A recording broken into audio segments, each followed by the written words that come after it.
First, I want to welcome back my senior senator, Chuck Grassley, to the United States Senate and our work schedule. Whether Chuck is working from his Iowa farm, whether he's working from his office here in the United States Senate, or whether he's teleworking because of the virus, Chuck Grassley works. He is always working. Many of you have probably heard the Chuck Norris jokes out there. You know, the dark is afraid of Chuck Norris.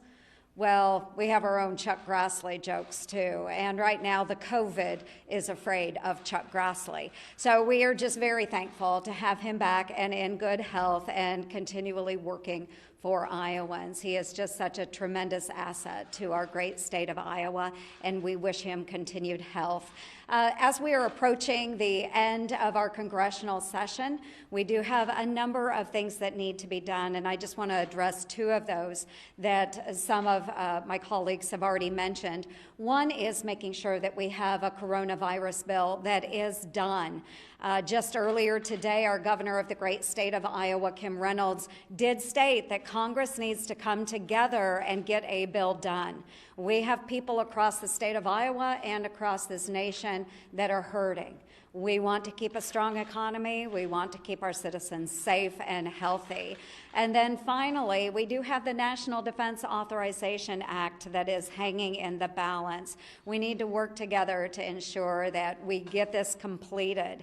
We have done this for many decades now in a bipartisan fashion. We need to do it again. It includes a lot of provisions that are very good for our servicemen and women. Things as simple as body armor for females, body armor that conforms to the size and shape of a female. So simple. Well, that's included in this National Defense Authorization Act. So it is vitally important that we are putting our service members, their safety first, and getting that over the finish line. So I'm just encouraging our Democrats, come back to the table, let's work through these issues, let's get the NDAA done, and let's get this coronavirus bill done. Thank you. Well, I welcome everyone back. I hope you had a blessed Thanksgiving. It's, of course, December 1st, and we still don't have a coronavirus relief package that has been passed, signed into law by the president, and is providing relief to the American people. Look, people are hurting. They're beyond frustrated with this whole exercise. Republicans have put forward a package that, as the leader has emphasized, can actually be signed into law. One that provides assistance to schools and students, one that provides assistance to our hard-hit small businesses, one that provides additional resources for testing. So why don't we go ahead and pass what we can all agree upon, what we know can be signed into law, and then we can debate and negotiate and give further consideration to additional measures. As it relates to small businesses, I'll tell you, Hoosier small businesses have been absolutely hammered, as have so many others around the country.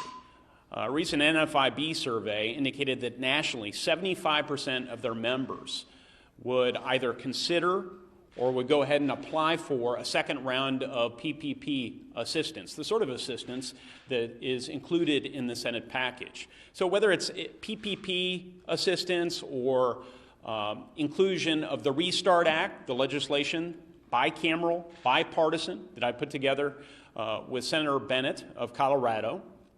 It now has, incidentally, 58 co-sponsors with the addition of Senator Perdue of Georgia here in the U.S. Senate, 180 in the House of Representatives, again, bipartisan. So I'm going to continue to push on this small business front and on the other fronts I mentioned to provide the much-needed relief to the American people. Unfortunately, it seems the House is focused on other priorities. We just heard that they're focused on something pertaining to marijuana and giving more consideration to marijuana policy before year's end. That can be debated, but the far left needs to sort of cool their jets right now as we deal with the serious business and the plaintive requests of our constituents around the country.